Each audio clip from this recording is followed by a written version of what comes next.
Greetings and bienvenue, midnight crew. Thank you for returning to this broadcast, and welcome to new viewers joining us for the first time. If you like a video, then feel free to subscribe. These 5 short stories were submitted by a member of the community. My name is Agni. I'm 20 and originally from Reno, though I live elsewhere now. I am schizoaffective, so take my stories with a grain of salt. My first story is from my childhood. I went to Sacramento, California for Thanksgiving. My great-grandparents lived there at the time. They had many nice rooms and overall I loved that house, but there was one room that was different. There was this strange wallpaper, reminiscent of the African safari, and there were various animals and rivers and the like on it. Many members of our family swore we could watch it move out of the corners of our eyes, but to my knowledge I'm the only one to experience something so extreme. I was tired. I was only 5 at the time and I asked my grandma if I could go take a nap. She took me to the odd room and tucked me in. I was getting a really bad feeling, like I wasn't wanted there, but I was so tired. I soon fell asleep, seeing a shadowy figure on my chest right as my eyes closed, and I seemingly woke up shortly after. I looked around me. It was dusk, that time where everything looked washed out, darkened but still visible. I wandered around the house. The layout wasn't quite right, though I didn't notice at the time. There was nobody around, and there was a growing silence that filled me with a nameless horror. I became more frantic as I searched, calling out for others, and suddenly, as I walked by my great-grandfather's study, I saw it. A pair of legs and slacks with dress shoes sticking out from behind the desk. I cautiously walked in, calling out shakily, "Hey, are you okay?" I walked over and saw it was my cousin Davy, who I'd met earlier that day. He was around 18 at the time. He didn't respond. He wasn't breathing or moving. I walked over and was gonna shake him, but I felt paralyzed. His eyes shot open. They were bloodshot and had a slit pupil like a snake. I tried to cry, but nothing came out as he gripped my legs and dragged himself over to me, opening a gaping mouth, salivating far too much. And he took a bite out of me. You think that's where the dream ended, but it didn't. I felt a vague sense of pain and overwhelming despair and fear as he ate me from the feet up, watching in graphic detail till he got to my waist. Then I woke up, shaking and sobbing as my grandmother held me. She said I'd been screaming incoherently and wouldn't wake up. I don't know if it was supernatural, but 5-year-olds usually don't dream about anything that gory. Next story is when I was in high school. It's much shorter. So in freshman year I was going through a hard enough time as is, coming to terms with my gender and romantic identity amongst my very fundamentalist family. And it only got worse when one night, I had a terrible dream that reminded me of the one from my childhood. I had to watch as my family was tortured and I was slowly being eaten alive by wriggling bone-white maggots, their disgusting segmented bodies slimy against my rotting flesh. I woke up exhausted. My dreams played out much the same for the entirety of the next year till I was so terrified of sleep I'd go days without it. Once even going a week, causing all sorts of hallucinations of shadowy figures. Without any cause, it simply stopped one day. I have never had a dream since. Not once. The next story is also from my high school years, this time junior year. I was just getting into paganism, learning about various types of spirituality. My life had been going downhill hard, and I wasn't sure why. But I was talking with a friend. He suggested maybe I was cursed. I asked him how I'd know, and he told me to do an egg test. Essentially, to perform an egg test, you take a fresh egg from the fridge. You hold it in your hands and visualize your energy flowing into it. Once you're sure you've done it, you crack the egg and look at the result. The more normal the result, the better. Although double yolk is supposed to mean a blessing. So blood in the yolk or a broken yolk is bad news. I break the egg. It looks scrambled. A feeling of dread overcomes me, and I grab my jar of salt, my incense, and the lighter I'd bought the day before. I ran to my room and locked the door, salting the entrance and the window, and I made a circle of salt in the center of my room.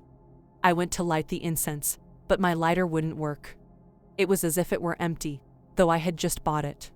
I was panicking, but I forced myself to be silent. I got a text from my partner at the time, and it was an image. He'd been painting, and it was an image of some horrifying, foreign-looking creature. He asked why he suddenly painted this, He'd apparently blacked out and awoken to this crude image. I heard footsteps pacing down the hallway, up and down. It was weird. My dad and his roommates were always asleep by this time, so it couldn't be them. I was responding to the message when my door shuddered against a blow, like something was trying to slam my door down. It started to become more steady, pounding almost rhythmically, and I went to record it. I will never forget this. My phone was at exactly 83%. It shut off. No closing screen, no warning, just went black. The slamming stopped, and I was filled with the urge to look behind me, out my window as I restarted my phone. Now my window was about 6 feet off the ground outside, and was about 2 feet tall. And yet, crouching, there it was. A woman, emaciated, bruised, nude. A woman with the head of a hyena and antlers greater than any reindeer. I immediately closed my eyes, and I whimpered at it to please just leave. It echoed my voice and words back at me mockingly, over and over. I sobbed and wet myself, and eventually the pacing resumed in the hallway. And it eventually stopped altogether. It felt like it was gone, but I still didn't move till morning. I went out with the friend and bought all sorts of cleansing and warding items, and I didn't have any more problems for a while. Okay, second to last story. I have more, but they are less interesting. This happened a year and a half ago. Now as context, my best friend took her life a few months back, but I wasn't aware of how at the time. I was out in a rural part of Reno, camping with my friend Jesse and my fiancé Artius. Jesse and Artius used to be friends, and at the time I was very insecure about their personal history, despite the fact my fiancé had no interest in talking about what happened, as it had been very toxic and abusive. I was letting them talk about something or other while gathering firewood. Mostly painted scrap wood. I probably have cancer stewing in me by now, and I was sucking hard, letting my negative thoughts close in on me. I felt like I was drowning. Suddenly, I knew I wasn't alone. I looked up, and on a hillside a ways away was a familiar figure. It was Liv, my friend who passed away. My blood went cold and I looked away a moment before looking again. She was closer. I could see her neck was crooked, a ring of bruises around her throat. I closed my eyes. This was too much. I couldn't do this. I smelt her old perfume, mingling with the sickly smell of rot. Something brushed my hand and took hold. Liv's rotting hand was gripping mine as I opened my eyes, and her face was inches from mine.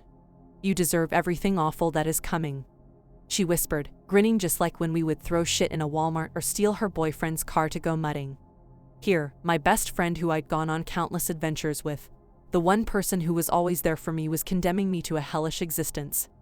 Maggots crawling in her face. I screamed and sprinted away, sobbing as I crashed into our campsite, scaring my friends. I got a tattoo from my fiancé that night to protect me from spirits, and the like. I don't know what it was, but it wasn't her. Liv was never like that, not even to the shitbag that abused and used her when she was younger. Okay, last story. Now this was about 7 months ago. I was with my friend Jesse, his girlfriend Paige, and my fiancé Artius. We were all homeless due to various personal circumstances, and things at the shelter were getting worse by the day. Finally, something pushed us too far, and we gathered our shit and left. We decided to head to instead to live in the abandoned buildings out there. It's near Job Corp. You can visit there if you'd like. Anyway, we took the hour-and-a-half-long bus ride in good spirits. We had weed and good food and lots of blankets and other belongings. We got there and snuck in through a partially boarded-up window. It's the one with the mound of dirt and weeds. Then I waited inside for the others. The opening room was a little dim, but you could see by the moon's light. However, immediately outside of said room was a pitch-black hallway. I wanted to get a feel for the place and make sure there was nobody already here, so I stepped into the darkened hall. I heard nothing but my heart, which was starting to race. I had a growing awful feeling, like something was approaching me. It got to the point I barely could stop myself from running, so I quickly stepped back into the entrance room, and the feeling faded. Jesse finally got back in and he had our flashlight. I decided not to say anything since we couldn't really turn back now, and I knew I was pretty paranoid. I held Artius's hand and helped bring our stuff as we investigated the rooms of the large building. It was definitely empty, and it still made me uneasy, but it wasn't so bad with the light. We finally settled for a large room in the back corner with a row of broken, boarded-up windows, and a half-complete wall on one side, the other wall being nothing but the beams to form it around. We built a small fire from various wood lying around, and set out blankets, getting relaxed. I kept getting the feeling something was watching from behind the half wall, and I kept flashing the flashlight over, trying to see, succeeding in scaring my friends. They all told me to calm down, and they gave me some weed. Sure enough, I calmed down a bit and started to feel better as we all snuggled into our blankets. A little time passed. Artius and I were just talking and trying to figure out how we were going to cook the ramen we brought. Jessie and Paige were quietly moaning, and the next moment he was fully unconscious. She quickly hopped off him and tried to wake him up, but he seemed to be having a nightmare. After a moment he woke up, and we went back to talking, but he fell asleep again seconds later. This time it was harder to wake him up. This happened 2 more times, each time harder than the last, and he was shaking and moaning pretty bad. But the 5th time, he couldn't wake up. He suddenly went still, and so we decided he must not be having nightmares anymore. We let him sleep, and started cooking the ramen in an energy drink can. He suddenly sat straight up, and he smiled really wide at Paige. We were all a bit creeped out, but he talked me down. He always was good at talking his way out of things. I calmed down. I guess my high brain ignored the red flags, and I started to nurse the fire with him as Paige and Artius went into the corner and started messing with their phones, whispering to each other. I remember being vaguely irritated, thinking they were making too big a deal out of all this. But every now and then, Jessie would say some weird shit. One thing that stuck with me was when the fire is away, the demons play, he wouldn't answer me about the meaning of his weird statements, and to be honest I wanted to go with the others in the corner, but everything in me told me not to leave the fire. He bent to blow on it to stoke it like he always did. He was a total Boy Scout type, but the breath he blew wasn't a long, controlled, stoking breath. Instead a short, powerful one, as if to blow out the fire. In that moment every bit of panic I felt in that hallway slammed into me, and I shoved him away from the fire as hard as I could. What the fuck, man? That's not funny, I yelled, but he just laughed as he got up and started inching his way towards the fire again. I pushed him away and the others asked me what was going on. I explained, not taking my eyes off him. I told them to fuel it and stroke it while I took care of this. I was scared shitless, but I knew I couldn't afford to back down. There was a distant screaming in my ears anytime I looked into his eyes. The pupils swallowed up all color in them. I shoved him hard one last time when he ran for the fire, this time slamming him into the wall. And I heard glass shatter. He laughed lowly and looked at his wrist, which was pouring blood. "Now look what you've done," he said, before collapsing. He started moaning in pain and I quickly got the others to help me cut a shirt, which we tied a tourniquet with, and I threw as much fuel on the fire as possible. We took whatever we could carry and ran, leaving the building with nothing but our phones, cigarettes, and a blanket. We called 911 as we walked to the Sinclair down the road, and they said they were booked but they'd send a fire truck for first aid. We got to the gas station and waited for what seemed like hours in the 5-degree cold, before a fire truck came. It bandaged him up, and they told us we were lucky. The glass had missed his artery by less than a centimeter. As it was, he'd certainly have nerve damage and still needed stitches. Jessie and Paige left and he ended up okay. Physically at least. He never seemed the same. He was always kinda selfish and rude, but now he often seemed malevolent and cruel. I lost my friend that night. Oh, and what the others were doing on their phones.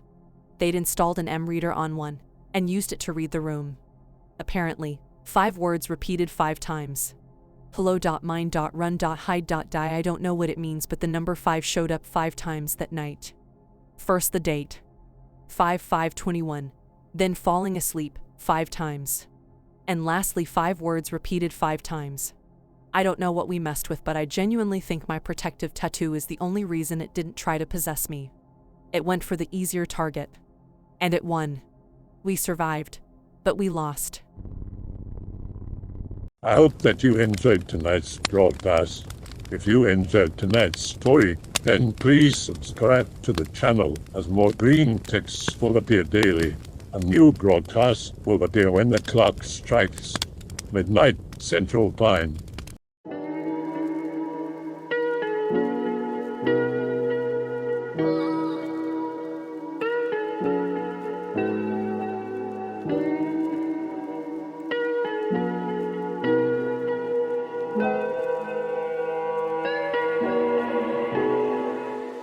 Remember to check out the Odyssey page in the description for a second archive of the channel's videos.